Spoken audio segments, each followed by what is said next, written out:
Welcome to the Microcast, the short-form podcast from Microcosm Coaching, where we break down the science, strategy, and psychology behind smarter endurance training. Each week, we tackle a key concept in running, training, or recovery, and we give you practical tools you can apply right away, whether you're building back, leveling up, or chasing down a big goal.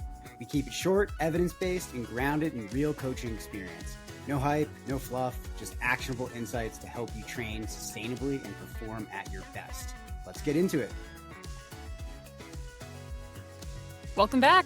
Here we are. Microcasting. Ready to do it. Ready to do it right after I just knocked the microphone over in a big way. Well, Starting the episode with a bang. at least you've got some carbs in your system as well. I do. I just ate a pre-pod Oreo, so my glycogen stores are full, and I'm definitely feeling better. I was starting to feel like a little bit bonky. You know, it's that 4 p.m. bonk. I know. I'm feeling it actually right now. You're feeling the bonk. Do you need an Oreo? No. I just had some granola. Nice. That's a great But carb as well. I contemplated a shot of espresso because Yeah. I was kind of feeling it. And, maybe we could just talk it out a little bit. We can just ease into this podcast. Yeah. Because it's a heady podcast. We've got three studies, Yeah, this three is different topics. kind of accidentally. We're going to go through 3 different studies. We're going to talk about the recent New York Times article about runners and colon cancer risk and sort of talk through that article and why people are freaking out and why Freaking out. I'm going to bury the lead. I don't think they should be freaking out. And then we're going to talk about a study that I was kind of like, whoa, about how social media use can inhibit your training, which kind of blew my mind. And then we're going to talk about a really exciting study from one of my favorite researchers. Wow. About muscle damage. I'm Okay. really excited. So this one is new. I think it's kind of a little bit provocative in a good way. Like it sort of posits like, what if, because previously, as we've talked about, the number one reason people DNF ultras in self-reported studies in previous studies was gut issues. There's a new study out that looks at it might actually be muscle damage. So we're going to talk about the study and we're going to talk about potential solutions for not letting your legs explode in ultras. Love it. Love it. So I'm really pumped about it. Speaking of, we're tapering for Run Rabbit. I know. And I'm thinking, How are you feeling? outside of this moment where I feel quite tired, I feel overall really good. That's great. I was thinking about on my run today, going into Chianti, which was my other A race for the year. Yeah. I just mentally felt unhinged. Like stress was way too high Yeah. going into that race for me. And International travel, planning a wedding. work, Tough. it was just too much. And I'm grateful to not be feeling frayed at the periphery right now. I'm proud of the work that I've done to make that happen. Yeah. Because it didn't happen it happened through actions. Do you wanna share any of those actions with our audience that might be helpful? I think, again, reiterating that we are trying to Sure. compete at the elite level while Yeah. working full time and It's hard. not being on Norda's Power Hiker payroll. Gosh, if I was on the Power Hiker payroll, I think things would be different. My life would be a lot less fulfilling. You could be making dozens of dollars off of the sport. I've already had a career where I made dozens of dollars. You're for retired, years, that's and right. I'm retired as a professional athlete. So I love my job. Yeah. I love getting to coach. I'm working on how I polarize my weeks and continuing. It's just a work in progress. Yeah. As your training gets harder and you do this for longer, you have to do more to provoke adaptation. So you train harder, you have to rest harder. Yeah. I've really, really been working hard to find ways where I can continue to build more rest into my week and still, provide the level of coaching, the quality coaching and the attention to detail that I'm able to do. I think, that's a long-term process. One, having a slightly smaller roster has been really helpful for that. Limiting the amount of people that work with me at higher tiers has really helped over many months.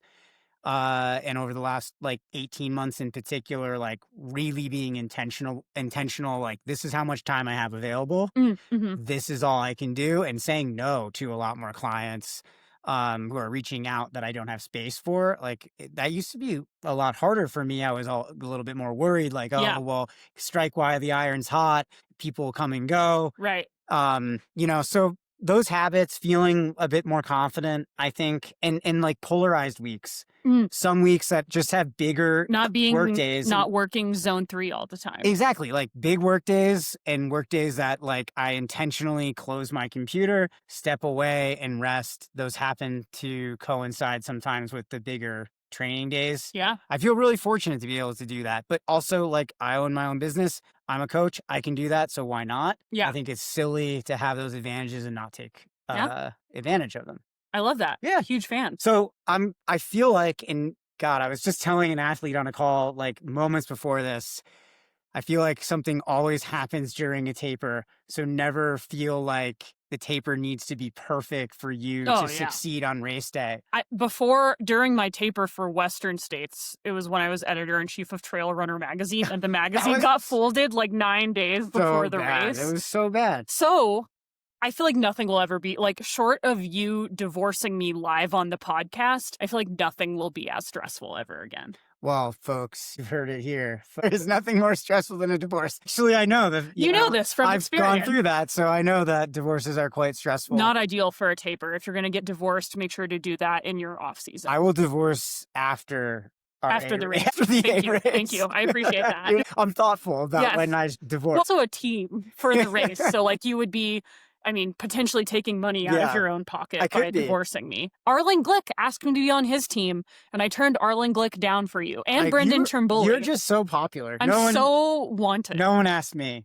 And I love that. Well, there does seem to be the men's field is potentially slightly deeper than the women's field. Men's field is deep. The men's field is deep. Yeah. How are you feeling? You're going into a really competitive race. What's your mindset? How are you thinking about things? Oh, man. I feel like this is a spoiler for stuff we should talk about next week. But maybe we won't get around to a podcast next week. So just in case. That's either a teaser or not. I don't good. Like, the whole idea is to focus on executing my plan. Yeah. And it doesn't matter what is happening in the field around me. And if I can just do the things that I need to do, I'm going to be happy at the end of the day. Yeah. And to focus solely on that. Maybe if placement's looking kind of good at mile 80 or 90, use that for a clutch state to push harder, to get a faster time. Maybe if I'm getting close to my time goal, use that towards the end of the race for a clutch state in order to, push and get a couple minutes off that time. But other than that, like the focus is just on execution. Yeah. And like one of my primary goals is to go as easy as possible and have as little slowdown as possible. And my other goal is to spend as little time in aid stations as possible. Love that. So like 15, 30 seconds, at 30 seconds tops, especially at crude spots where I can just grab stuff and vest and go, or throw some flasks in the front and the back and head on out. Like no chatting, no stopping, no how you doing. It doesn't matter. I'm at this aid station and I'm going to the next one. Yep. And then I'm going to get there and go to the next one and just one after another until 100 miles is done. Yeah. That's the goal. Love it. Yeah. Easy. It's so easy. I don't know why more people don't do it. Sounds so easy when I just simple. describe it like that. It's just two things. Get to this aid station and get to the next one. Run. Slurp run. How are you feeling about things? I'm just excited to run. I love running 100 miles. It's like my favorite thing in the world. And I have a profound respect for it. And I have a profound respect for what I'm asking my brain and body to do. Oof. And I know this is something that I have a limited amount of these that I'll get to do in my life. I know that there'll be a year and a time when I can't do this. And I don't know when that is. And I know that I can't just bang out 6 of these in a year. So each opportunity to do the thing that I love most is like so precious. And so I think I'm just going in with like a mindset of gratitude that like, it's sort of the beauty and the pain of like being in love with something that's so ephemeral and fleeting and that has an expiration date and that does demand a lot of you. Like it's, to approach this distance, it takes a lot out of your it takes and it gives, in equal measure. Definitely. And I love that. That's what I love about this is how much it demands of me. Like how much I think that especially doing a race that I've done before, I'm aware of how much the process of training over the course of years has changed me. And I feel a profound appreciation for that process and how things that the first time I did this race in 2023, the things I was asking of myself and the things that felt extremely challenging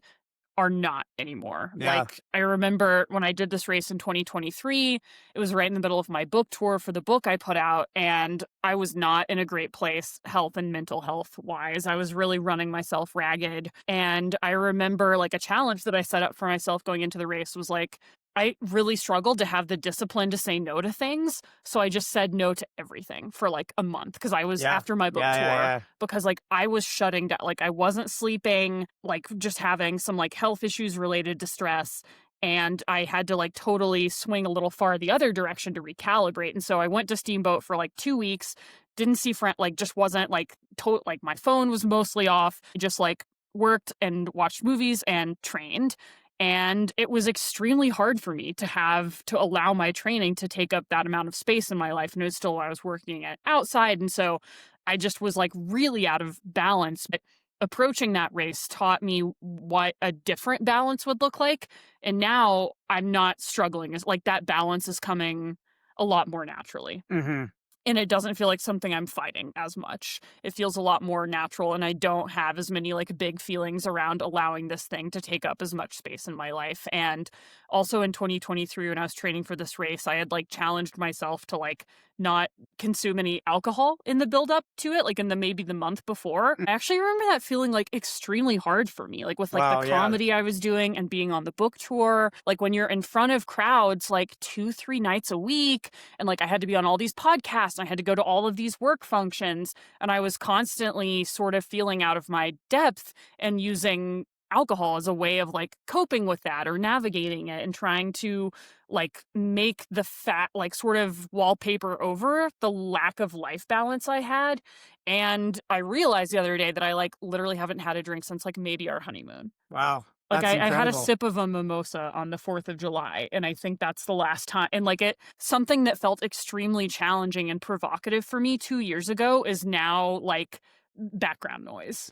I think it's interesting just to hear how you have to consistently update, maybe your beliefs or habits. You have to kind of like go through this process of reassessing where you actually are and then setting new standards. Yeah, and I think for me, something we talk about a lot is like the concept of sacrifice. And I feel like when you're focused and you know what you want and you're pursuing goals that are meaningful to you, what you're doing to other people might look like sacrificing, but I don't feel like I've sacrificed anything. I'm doing less comedy. Like, I'm definitely more focused. There are some things that are like some knobs in my life I've turned down priority wise. I'm not pursuing as many big freelance projects right now, but like I have like, even if I show up at Run Rabbit and I DNF at the top of the gondola, I feel really good about how I've lived my life lately. I've had an awesome summer of training where I've done a lot of really fun adventure runs and where I've just allowed myself to inhabit running in a way that feels good for me, totally divorced from any outcome.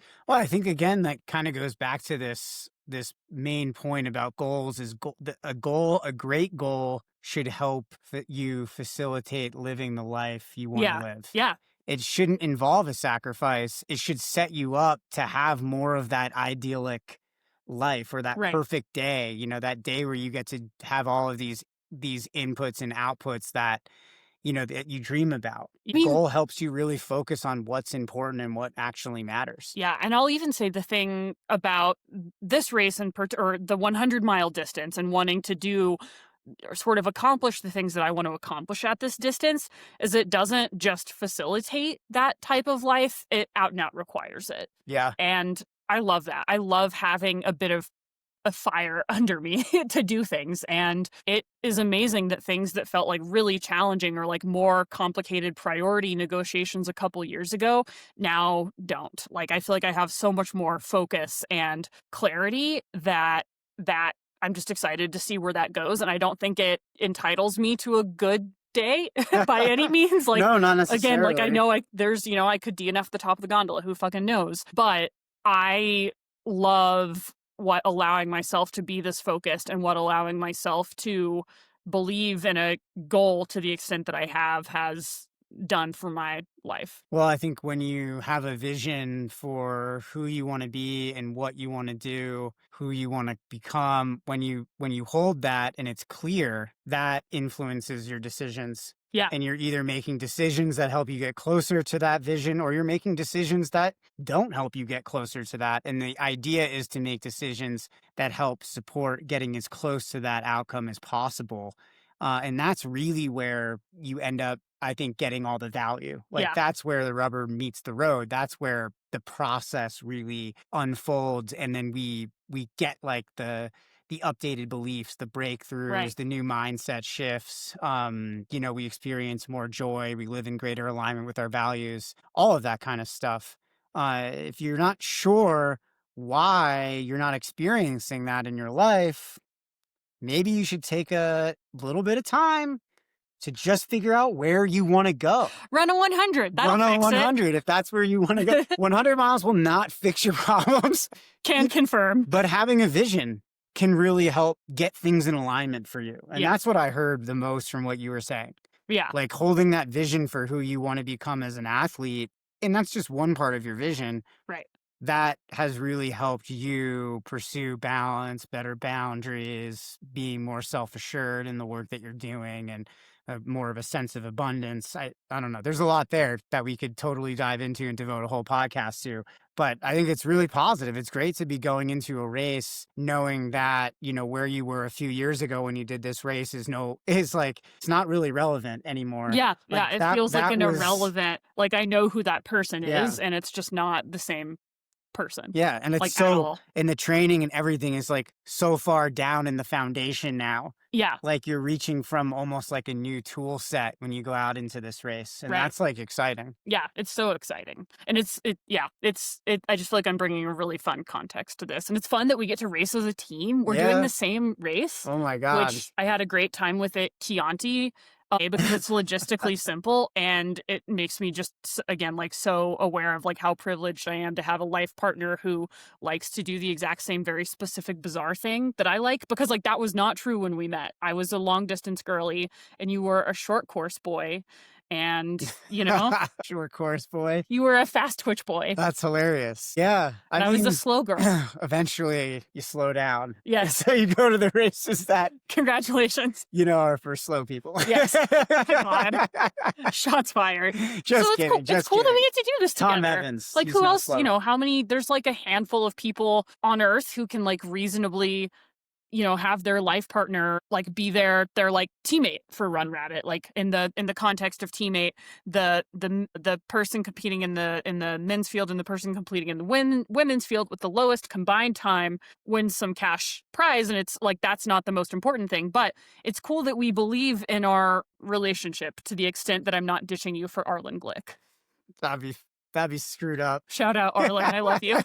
I better keep The training. nicest man. I better keep training, or you've got all these pros that want to run with you. I've got a deep bench. All right. Well, speaking of deep benches, we have a bunch of research. That segue is working so hard, but I love it. Research to get into. We have a deep bench of research. Yes, we do. We're talking about 3 specific studies today. Let's get into this one about colon cancer because it's spicy. It's spicy. My mom keeps texting me about it, which and so many people send me this article. Stressful for me. Shout out to moms.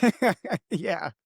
Shout out. Let's just go through, give us a little recap on what this article is all about. I bet you this is something that is familiar to a lot of listeners. I think it went fairly viral, but the New York Times ran a piece on new research out of the Inova Shar Cancer Institute in Virginia. So if you haven't read the article, I would go ahead and Google just New York Times runners colon cancer for your search terms. And in this study, researchers looked at 100 marathoners and ultramarathoners between 35 and 50 years old who all underwent colonoscopies. The results raised eyebrows. Of those 100 people, 42 runners had polyps, and 15 of those polyps were advanced precancerous growths. So those numbers are higher than what you'd expect in a general population in sample of people that age. And because of that, the New York Times framed it as like a potential red flag. Are endurance runners, especially marathoners and ultramarathoners, at higher risk of colon cancer? Commence the freaking out online. I will actually say I thought the article was extremely good and nuanced and did a good job of trying to contextualize risk factors and put everything in its proper context and add nuance. But I think that the way it got spun up on social media, it really sort of lost the thread on the narrative. Well, it makes sense because, for so long, we're always told that exercise lowers cancer risk. So, like, the fitter you are, the better. Yeah. And suddenly, we get this, like, splashy New York Times article suggesting that, maybe running a lot actually isn't that protective, and it could possibly increase your risk for certain types of cancer, particularly colon cancer. That feels, obviously, shocking Scary. to a lot of people. Yeah, I think people are like, it's always a thing where like, oh my God, this marathoner had an illness. Like the way the media always writes about marathoners, it's like, who could believe this marathoner had a heart? And like, yes, active people get sick. Yes, we get sick. Like activity can reduce the overwhelming majority of your risk factors for so many diseases, but it also isn't like a guarantee of longevity and like protection from all illnesses. And I think that that's always like an important context. And I think that this serves as a really good test case for like media and scientific literacy as well, because there's some pretty big caveats that I think we should put on the study that's talked about in the New York Times article. There was no control group. So it wasn't a randomized controlled trial. They weren't comparing it against like a normal population. And it was a small sample size. Like 100 marathoners and ultramarathoners is actually not that many people. And it also hasn't yet been peer reviewed. It hasn't been published in a journal. It's been like presented and talked about, but it hasn't undergone the like rigorous peer review process that journals mandate for actual publication. The volunteers also might have been self-selected, thinking about volunteer selection, for instance, runners who are already worried about GI issues or who like have a family history might be more likely to sign up to participate in this study. So this isn't this isn't to say that the study is useless. It all just has to be taken in context. But this definitely isn't the last word, and it's a signal that deserves a bit more research. So what we already know about fitness and colon cancer risk is that, large-scale studies consistently show that higher fitness is associated with lower risk of colon cancer. That's good. Yes, that is very positive. A 2023 Swedish study, 77,000 men. That is more than 100. That is much more than 100. But it is also just men. Those with the highest VO₂max had the lowest colon cancer incidence over a decade. 2024 Mayo Clinic study, 143,000 U.S. veterans. Still more than 100 people. The fittest were less than half as likely to develop colon cancer as those who are not fit. And also a 2019 meta-analysis of 755,000 people. Still more than 100. Many more than 100. So the more weekly exercise these people were getting, that steadily decreased their risk for colon cancer, even in the most active groups logging 10 or more hours a week. So how can both things be true? What's going on here? I think that one interesting hypothesis posited by the article is the extreme exercise hypothesis, that maybe repeated long events like multiple ultras or multiple marathons stress the colon in unique ways, because during prolonged activity, during prolonged exertion, blood is redirected away from the gut, which reduces oxygen supply, which can lead to inflammation and microdamage in the gut, which could potentially lead to an increased risk of colon cancer. So that idea echoes old debates about endurance training and heart damage. I think some people have maybe heard the years old sort of debunked idea that like running marathons is actually bad for your heart. And those were some overblown early alarming studies that were later proved flawed or overstated. Again, I'm not saying that this study isn't worth listening to. I think it absolutely is, but we just have to contextualize that, again, since it's an observational study, we can't establish causation. You cannot look at this and say that running causes colon cancer. One of the other ideas was that because many people experience runner's trots, running can cause GI issues, that those GI issues might paper over what could be early warning signs of colon problems. So people might just delay like getting treatment for those in the really, really early stages of like polyp development. So there's a couple things going on here and we don't know why, but again, we can't say that ultra running is like what causes it, whether it's like blood being diverted away from the gut or if it's correlated. And again, because running might disguise persistent GI issues and people might just think it's normal GI stuff, which I would recommend people listen to the Your Diet Sucks episode about athletes in the microbiome to find out what is normal. People might just not realize they have an issue before it's too late. So, well, I think we can say a few things. Where does that leave us after this article? Right now, it's only a small study. We're not sure if it really reveals a genuine risk.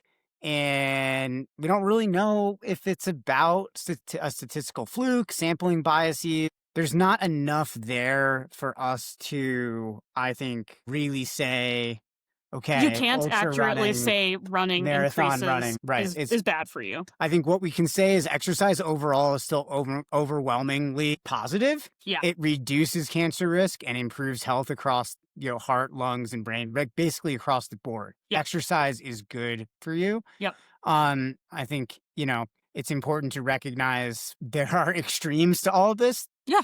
That we should be careful about. But outside of that, the American Cancer Society recommends getting your colon screened starting at the age of 45 and being proactive with this stuff. Being proactive, especially like if you have a family history of cancers or similar cancers, and if you are an ultra runner or a marathoner, I think that's permission to be even more proactive and even more just tuned in, but again, not alarmist.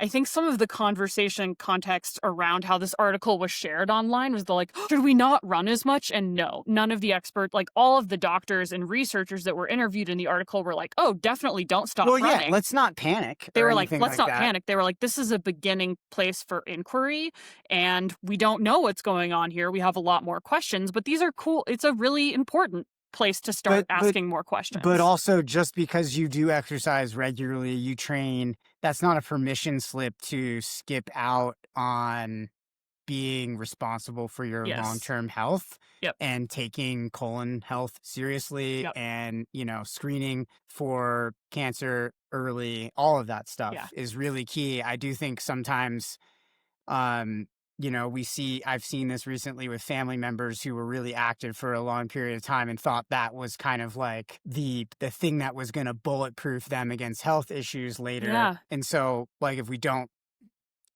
abide by doctors' recommendations and, stay on top of our stuff, things can happen, even if you're super fit. Yes. And again, these things risk is all contextual. Your personal risk factors are going to look really different from my personal risk factors. But overall, being healthy and being an athlete does lower your risk factors. So for anyone else's moms who have been sending them this article, here is your robust rebuttal / crash course in scientific literacy. There we go. All right, let's get into social media use before training. New study from 2025 from the European Journal of Sports Science. They tested what happens when athletes scroll on their phones before training. Do you ever get on your phone before training? Not typically. Very rarely, if ever. Yeah. I try to have the most limited screen time possible every week. I haven't been on top of my personal coaching posts and stuff recently, probably because training and whatnot for this race feels the top priority. But I will say this study, it doesn't surprise me one bit, but I think it'll be important for people to hear. Study design, 14 competitive volleyball players, age 17 and a half years. So just going to go ahead and acknowledge, is this the most ideal sample and population ever? Not necessarily. I'm no longer a 17-year-old volleyball player. Yet And you 14 scroll people. a lot more than I a do. 17-year-old. That's not true. I scroll far less than the average American, but still more than I'm comfortable with, which is why I wanted to What talk are those about numbers? this. Can you pull a number out of the hat? I- What is the average? What is the I average feel like it's scrolling like time? 3 hours. I'm not going to say something because I don't want to say something that's not accurate. I'm sure it's crazy. It's a lot. I know that I have looked it up and then like looked it up in the context of like, am I below average? So that's good. So again, like this isn't the world's most perfect study, but again, was peer reviewed and I do think is worth talking about. So for 3 weeks, half of the group used Facebook, Instagram, WhatsApp for 30 minutes before practice. The other half watched a neutral documentary. So Ken Burns, Vietnam. Yeah. Like, My God. Civil War. I don't Ken know Burns, that Civil War. queuing up something about the Vietnam War before you train is exactly what is a neutral documentary? I want to know. Maybe something about like meerkats. Meerkat? Okay. Meerkat colonies. What are owls up to at night? Exactly. That's pretty neutral. I think that. if you're like queuing up like the death of the American bison and then you're like, all right, gonna go train now. Oh, that might elicit a different kind of response. So the key is that documentary was neutral. Yeah. Okay. And then these groups actually swapped after 3 weeks. So it was a crossover design. And what they found was there's basically 3 areas that they tested: mental fatigue, hack efficiency, and jumping ability. So in the area of mental fatigue, social media use left players significantly more mentally fatigued than watching the documentaries. So Ken Burns is more stimulating than social media. Yeah, maybe don't queue up Ken Burns before your long run. Okay, attack efficiency. Players' technical skill, how hard and accurate they hit the ball, actually got worse after 3 weeks of pre-practice social media, while it improved in the documentary group. And then jumping. 0.1 meerkats. Yes, jumping ability, there was no difference. So explosive power wasn't affected by watching a documentary or social media. So how do we interpret this? Yeah, so here is what the researchers said in the conclusion of this paper. They decided, or they sort of came to the conclusion that scrolling doesn't blunt raw power, but it does seem to undermine skill development and decision making when athletes show up mentally fatigued. And this does actually echo prior research, like Samuel Marcora's classic 2009 study that showed 90 minutes of a mentally fatiguing task cut endurance by over 15% on average. And then there was a 2021 study in swimmers that found that 30 minutes of social media slowed their 100-meter and 200-meter swim times, but not the 50-meter sprint. So again, maybe not raw power, but any of those things that take a little bit more mental energy, whether it's like endurance and being able to keep your foot on the gas longer, or, you know, like the skills building of it all, which like as a trail runner, I'm like, shoot, I don't want to shoot myself in the foot in terms of like technical running ability before my trail runs. Yeah, I mean, so those implications for runners are actually relevant and really interesting. So social media fatigue probably won't, stop you from like hammering your strides or, possibly like a VO₂max workout. But as soon as we cross over into that lane of like, I need mental capacity to hold on to this effort, or I need mental capacity to navigate certain types of terrain or problem solving, or any of the like the myriad of different kind of scenarios that happen when you're out on trails, long adventures, long races, that social media might actually be undermining your ability to perform well in those situations. So training isn't just physical, right? Like mental freshness is super important. It's one of the reasons why like I've for so long have advocated for my athletes before their A races to try to take 2 days off of work. Mental taper. Like if you can do it, take a mental taper just as much as you're taking a physical taper, because if you have more mental resources, you'll likely be able to push for longer. You'll be able to handle discomfort for longer. You'll be able to problem solve more creatively.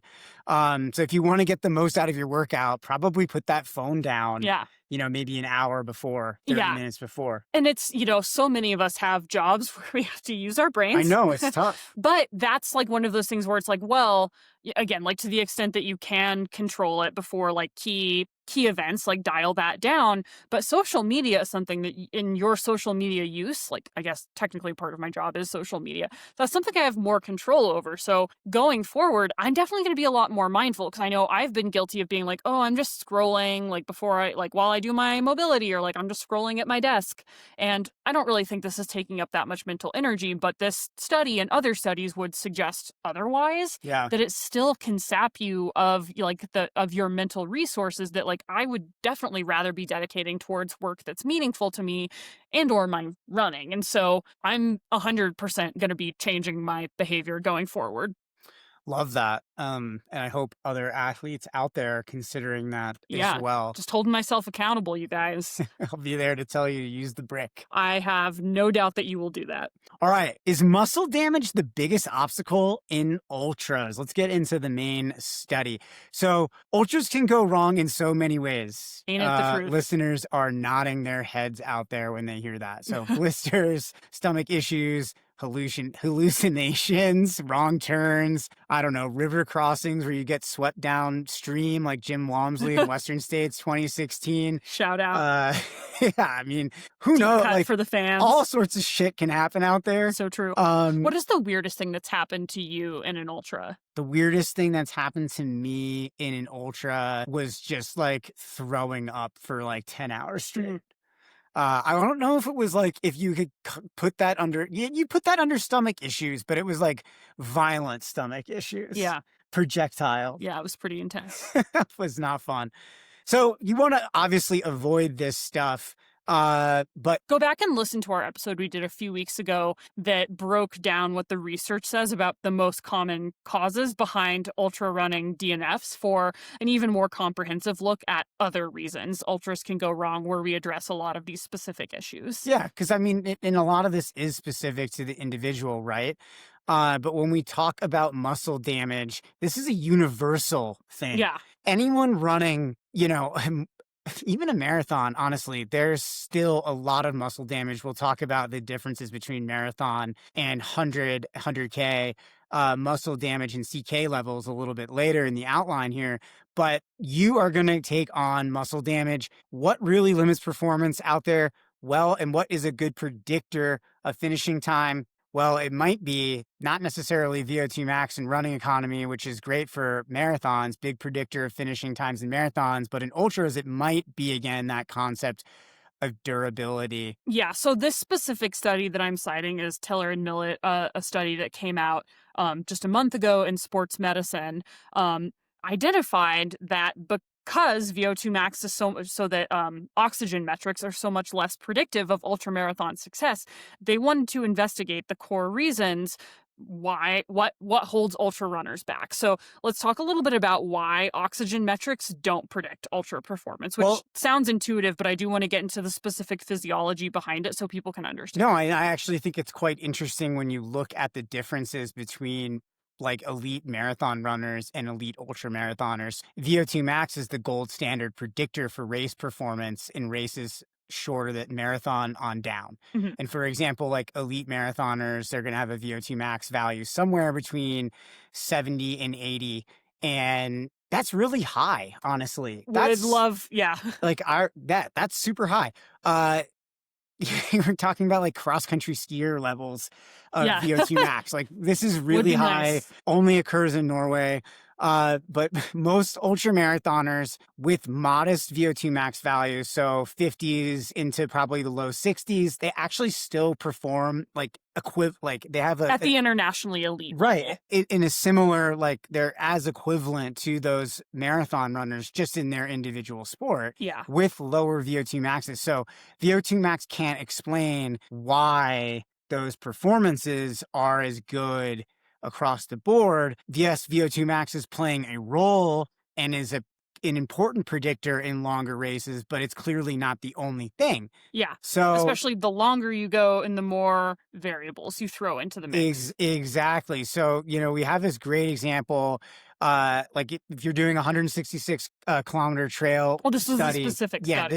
this study found VO₂max and velocity at VO₂max explained about 65% of finish time variance. And so, that's meaningful, but again, where does that other third, how can we explain that? What are the other factors? This is why we're talking about, fueling so much on this podcast. This is why we spent all of last podcast talking about pacing. This is why we talk about mental toughness. And also this is why we talk about muscle resilience and durability, because these are factors that are really meaningful in our specific sport. Yeah. So, again, we're looking into the other traits that make the difference in these ultras. And the one that Tiller and Millett pointed to was muscle damage resilience, particularly quads and glutes surviving long descents. They were also looking at fueling and energy management, pacing, mental toughness, and experience. So Millett and Tiller in this study argued that the missing piece is muscle damage, the progressive breakdown of muscle fibers from hours of eccentric contractions. And the big overarching point they wanted to make is that ultras aren't purely aerobic events. They're also a battle of muscle durability over time, which is like one of the really beautiful and complicated things that I love thinking about when it comes to thinking about ultra running training is like you need to have fitness and durability. Like you have to have a really great engine and a really strong chassis. And how do we do both in training? Because sometimes those things can go hand in hand. And then sometimes like developing VO₂max doesn't target durability in the same specific ways. So we're going to talk about how to improve your durability, but that's sort of like the tug of war. And again, they're not like oppositional fighting against each other. That's an oversimplified way to think about things. But again, two big factors we're thinking about are just overall fitness, which is again still predictive. You do need to be getting fitter. Just becoming infinitely durable. If you're slow as shit, it doesn't matter how durable you are. Congratulations, you're going to be able to bang out a 36-hour 100 consistently. And if that's just not why most people are engaging with the training. So let's talk about some evidence that muscle damage actually matters here. So we have some survey evidence, a 2025 online survey. This is from the same study. Yes, from the same study in 24 Ultrarunners and Tiller and Millett. 66% identified muscle damage as the factor most likely to end their race. GI distress was next at 23%, and no other factor topped 7%. I actually thought this was really interesting. This is interesting because it contradicts previous studies. And I don't have like the dates of those previous studies, but my hypothesis would be our knowledge around nutrition has changed. I would agree with that. Yeah. And we're better at fueling. And so therefore we experience less GI distress. And it, again, that shifts the focus back to durability, the muscles, those quads. And to make things even more complicated, fueling does play a role in muscle damage, and we'll talk about that later. Exactly. Too. Well, that's super interesting as well, right? Because like depending on how much carbohydrates you're getting, you could limit or other macronutrients. It's a teaser for later. Ooh, I won't go there. Don't want to spoil it. All right, let's talk about creatine kinase because those CK levels are really important in this process. Like we can actually see those levels. We can see muscle damage basically rising after these events. During, During and after. NK or creatine kinase is a measurement of that. It's like the golden standard for how fucked are your muscles. Right, exactly. And that's measured in your blood via enzymes. The normal levels, 100 ULs. After a marathon, 1,000 UL. So we have a 10-fold increase. And then the kicker here, after an ultra, we can go greater than 10,000 ULs. Yeah. This is crazy because from when I talk about this with like friends who are in the medical field, they're like, yeah, you would be. That's rhabdo. You'd be going to the hospital. You'd be in the hospital. Like, that's not healthy. But I mean, it contextual, like if that was just happening to you out in the wild, that would indicate a medical issue. But it's normal for your muscles to break down to a certain extent in ultras. We're trying to mitigate that. At a certain point, if it does overwhelm your renal system, that's rhabdo, and that's a whole other issue that we're not talking about here. Right, but we are talking about some pretty serious muscle trauma. Yes, yeah. So functional impacts of this, damaged muscle fibers can't contract efficiently. Yep. So we've all experienced this in races. Quads. You blow those quads and you're like, why can't I run downhill anymore? Why am I walking? Why can't I go? Why am I praying for that next uphill? Because all I can do is move well uphill. Well, that loss of strength and power and running economy comes from the damage to our muscle fibers. And also pain increases here as well, which makes, running and walking become less tolerable. Yep. And so this is different from bonking or GI issues because, muscle damage really can't be fixed once it happens. Once you're kind of there, you're fucked. Yeah. So let's talk about what we can do in training using the study as a jumping off point, but then bringing in other information as well to harden your legs and make them more resilient against muscle damage. So The big intervention here, like just like the main deal, like not sexy, just going to be increasing your volume. Regularly running more miles induces small amounts of repeated muscle trauma for long-term adaptations. Miles just makes your muscles tougher. So this is one of the things that was identified in the study as being one of the core areas to focus on for improving. And one of the things I wanted to talk about here, which I think is super relevant, is the repeated bout effect. So the first time that you stress your muscles, especially with eccentric work like downhills, you get a lot of soreness and damage. I think a lot of us are familiar with like the first big trail run of the year. Like I went out and ran like Mount Elbert pretty early in the season. Oof. Couldn't get on and off the toilet very easily for a couple days after that. But if you do it again a week or two later, that damage is dramatically reduced. I actually found a really interesting study from Applied Physiology about 10 years ago that showed, like when they actually did muscle biopsies in athletes, 20 to 60% less muscle damage after a repeated effort. So that's why your runner's like first like big downhill session will wreck you, but later in the cycle, the same descent like will barely register. Yeah.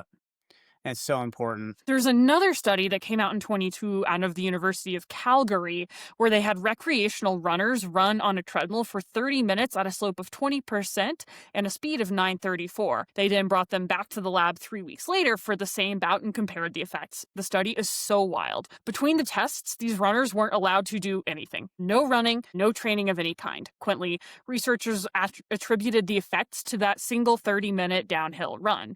And despite the relatively simple singular 30-minute intervention, muscle soreness, neural drive, and the loss of maximal voluntary force production were all statistically improved from the first bout to the second bout. It's amazing you can go 3 weeks after only a 30-minute and you have that pounding downhill, which like that would fuck me right on up, is like 30 minutes at a 20% decline at 9:30 pace.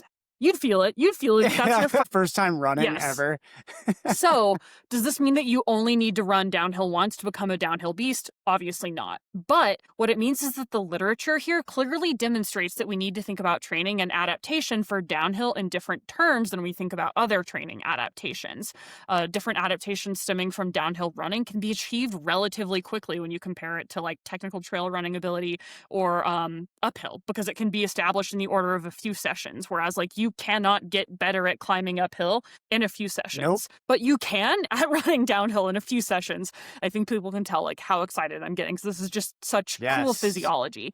And those adaptations last for a really long period of time, weeks, with little maintenance needed between the sessions, or none in the case of this specific study. So you should not feel the need to load descending in the same way that you load overall volume, with systematic progressive increases in load, like increasing your weekly time and mileage. You don't always need to be doing more and more and more descending to get the same adaptations, but you can use discrete sessions of descending overload every 2 to 3 weeks to initiate and maintain adaptations that are specific to downhill performance. You know, I think of athletes who live in the city and then have to drive to trails to train on the weekends, and even if they can't get out there every weekend, you can get what you need to do done. Yeah. You know, you can do your fitness on the weekends you're not on the trail. You can really like emphasize the non-downhill training aspects of things.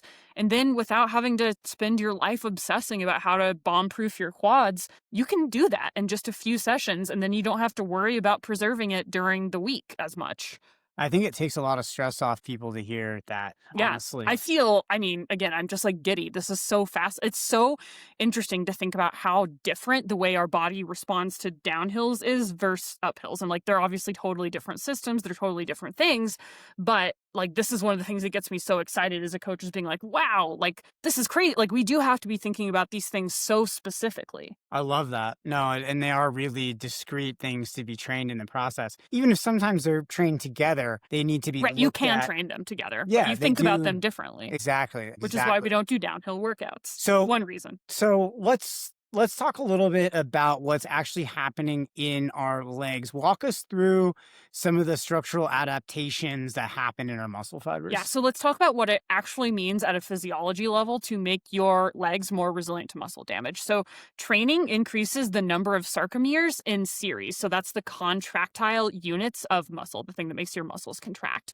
With more sarcomeres, each one bears less stress force, which means less tearing during eccentric loading. loading. Your muscle fibers also become stiffer and better able to withstand repeated stretch shortening cycles. So they get better at repairing themselves and better at recovering from that acute stress. We also have connective tissue strengthening. So the collagen and tendons, it thickens with repeated loading. The extracellular matrix thickens. That thickens with repeated loading. Thank you, Zoe.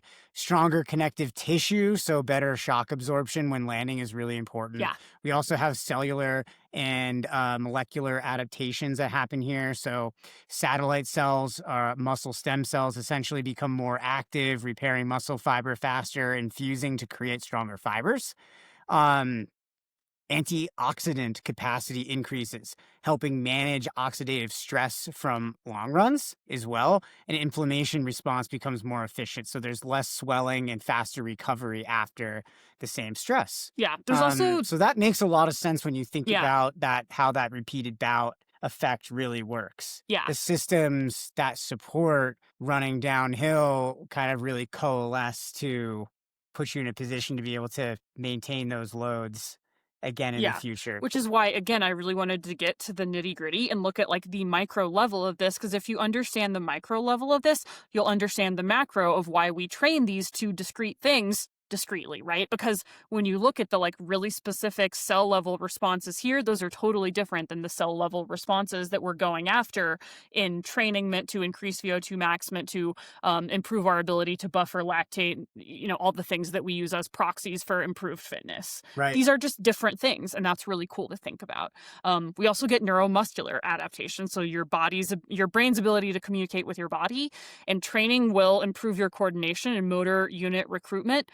Practicing long runs and descents teaches your nervous system to fire muscles and patterns that minimize wasted eccentric braking.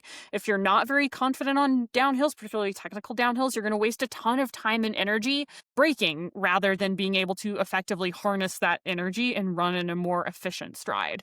So that reduces unnecessary damage by your body just learning to innately run smarter and not just harder. Yeah. Okay, we have some real world evidence in ultras. So, another study. Yes. In a 108-kilometer trail ultra study, both elite and amateur runners showed high CK levels, again, a muscle damage marker, enzymes in the blood.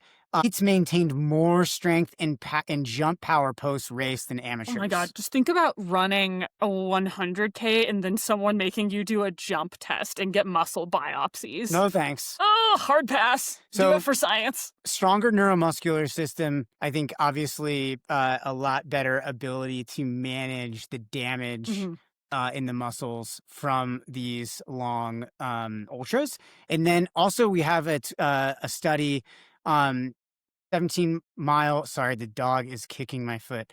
17-kilometer ultra in the Brazil 135, which is a pretty well-known race. Okay, I'm not that familiar with that race, but I'm interested in checking it out because I'm sure it's probably very hot. Yeah, well, I think the important context is that this is a long-ass race and it takes people a really long time. 44 hours, yes. In fact. Muscle damage markers spiked around hour 44, and then they stabilized despite continued racing.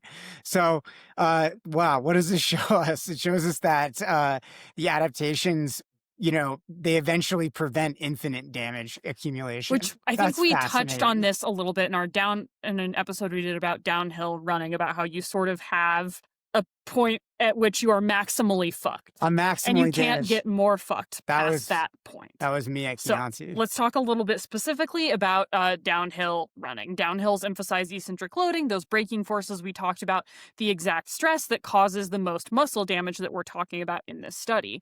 Practicing long descents builds stronger, more muscle damage resistant fibers. Here's how you can do this in your training specifically. So if it's at all possible to train on similar terrain to that of your race, just match the elevation gain and loss per mile to what you'll experience on race day.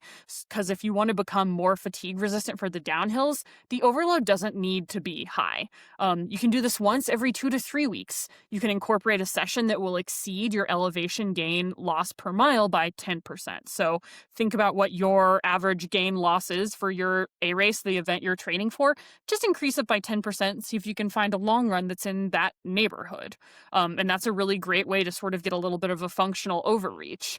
If you can train on terrain that's similar to that of your upcoming race, consider a training camp 3 to 5 weeks before your key event. And the option is pretty accessible because this gives you the ability to harness the repeated bout effect, because the majority of those adaptations will last at least 3 weeks. And if you don't have access to similar terrain or the ability to do a camp, periodized strength training that includes heavy lifts might be able to help. This was not something the researchers in this particular study overemphasized, but I, as a coach, think is helpful. Yeah, or you could do downhill specific strength as well. Yeah. Well, yeah, and essentially what the key here is you don't have to run downhills extremely hard in your training to get these adaptations, and you don't have to obsess about it.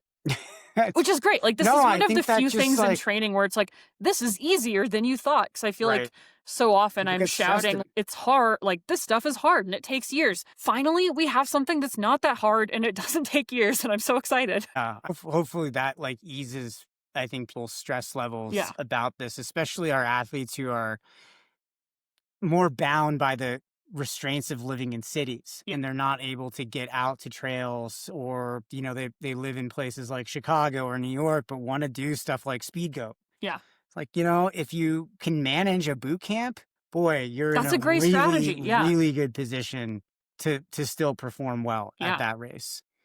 Okay, should we talk about trekking poles? Yeah, so let's talk about some strategies that were identified in this study that can be helpful during the event. So not training interventions. And one of them is trekking poles, because poles shift some loading from the legs to your arms and core.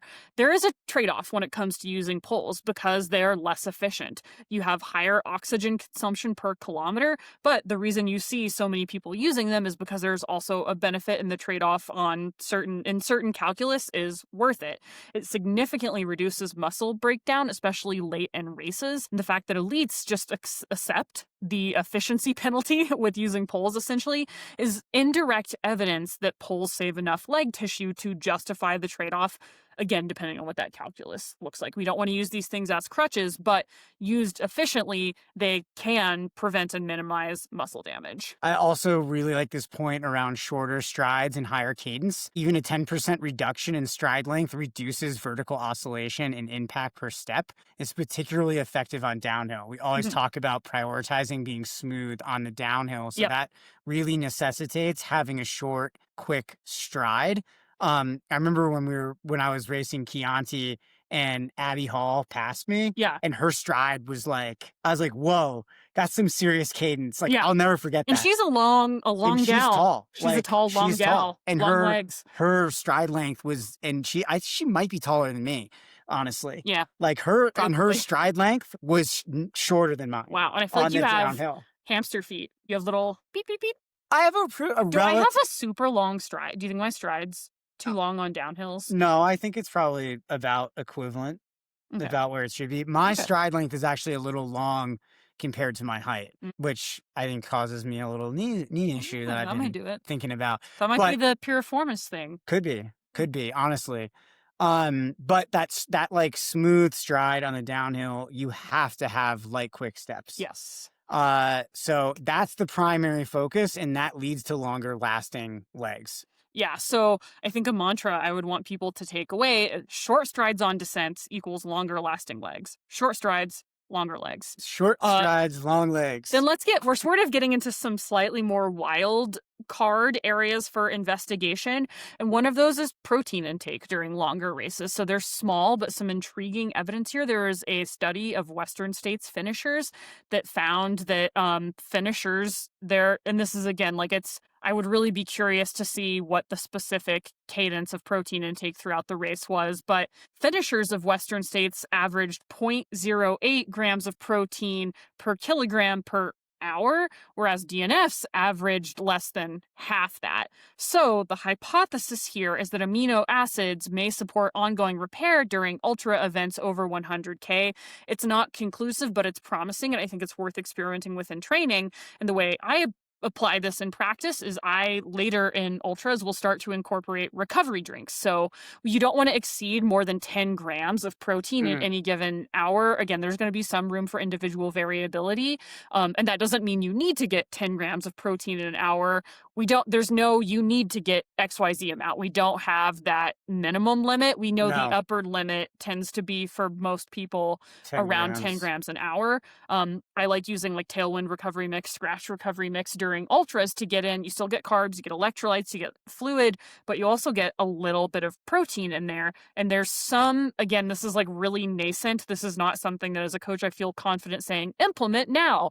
I feel confident saying give it a shot in training multiple times and then take into context with your coach and ideally nutrition team that should consist of someone with an advanced degree and experiment with how this works for you personally over the course of weeks and months before you try it in a race. Is that a good take? Yes. Okay. I would definitely try this in training a lot. Yeah, this is like a black diamond fueling strategy. Definitely not that easy to take in 10 grams of protein in the second half of your 100-miler. Yeah. There's a lot of things working against you and being able to assimilate that protein. But with some training, you might be able to do it, and it could help with supporting ongoing muscle repair. So let's talk about some things in the study that were identified as not helping. Yes, I love it. So supplements, here we go. Here are your silver bullets that don't work. I love supplements, an unregulated part of the market.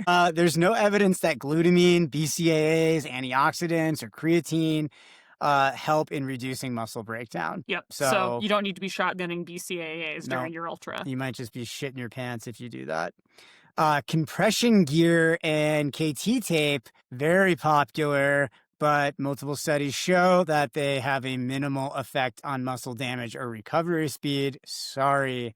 Compression gear, fake during ultras, great for airplanes. NSAIDs or ibuprofen surveys. Non-steroidal anti-inflammatory drugs. Thank you. Surveys, 50 to 70% of ultrarunners admit using them in races. That makes me so anxious. I don't love it. Risks. Okay, here are the risks. Kidney stress, GI bleeding, electrolyte imbalance. Don't love it. They are dangerous, guys. Don't do this. The danger is only compounded by dehydration and hours of running. And so that's why they're banned at major races. Don't do it. Again, did I already say that? Don't do it. Don't take those NSAIDs during avoid racing. NSAIDs during endurance events. Key takeaway. Yeah, that's a big takeaway. But looking at the study, zooming out, what the conclusion of the researchers and a conclusion that I would lift up as being worth renewed attention and focus. Again, I'm not positing this as like a silver bullet. This will guarantee you never DNF again. But I think it's really cool and interesting to say, well, we've sort of looked at GI distress as being a leading cause of DNFs, but what if muscle damage is now becoming a really key player in who does well and who doesn't do well at these things? And what would it look like to give that a little renewed focus as well? And I like that idea. And it might be a pretty big limiter in ultra running performance, even more so than, again, looking at the other evidence and context here, more so than aerobic capacity and on par or more than fueling. But again, if you're not fueling well, your body's going to break down your muscle faster. So all of these things are complicated and in conversation with each other. Before race day, make sure you have a very good fueling plan because obviously that's going to help. But there's a lot of stuff you can do in training that we talked about. Build mileage gradually. Mileage is very, very helpful. Helps to condition the legs and the muscles. That downhill specific training that we talked about and the repeat bout effect is really, really key. Mm-hmm. Matching your training to the specificity of your race, particularly like the average gain and loss per mile, is going to help you be prepared for those demands and help you be more durable on race day. Durability for the specific demands of your race. And then you also want to include eccentric strength training, lunges, split squats, reverse lunges, Bulgarian split squats, all of that stuff is going to be great. Single leg movement that prioritizes lengthening the muscle while it's under load. And on race day, we could consider pulls, especially in mountain ultras, short strides and high cadence, especially on descents, And you might want to experiment with a modest amount of protein later on in these longer races. Yeah, but at the end of the day, the big thing here is to skip quick fixes. Supplements, NSAIDs aren't proven and may even be harmful. But think of training as leg hardening as much as aerobic conditioning. And again, thinking about all of the beautiful specific things that contribute to this big umbrella idea of success at ultras, sort of delineating just like a fitness and aerobic training and really pulling out of that durability and specificity. So that's why I'm so excited about this study. Train, and train some more. Train, and train some more, but you don't have to train excessively on downhills. No. So that's cool. And I love that because I was thinking about pounding those quads on my long run tomorrow. And now I know. You don't got to do that. I don't have to do it. You don't I don't have to do it, guys. Nope. I can just relax around town. That's correct. All right. Thanks for tuning in. We appreciate it. Hope you found that helpful. We would love to hear from you guys. microcosmcoaching@gmail.com. Our coaches have roster spots available and they would love to work with you guys. If you've got an upcoming race, a big event that you want to tackle, you need an extra set of eyes on your training, an extra level of detail and expertise, reach out. microcosmcoaching@gmail.com, microcosm-coaching.com, and we'll see you again soon.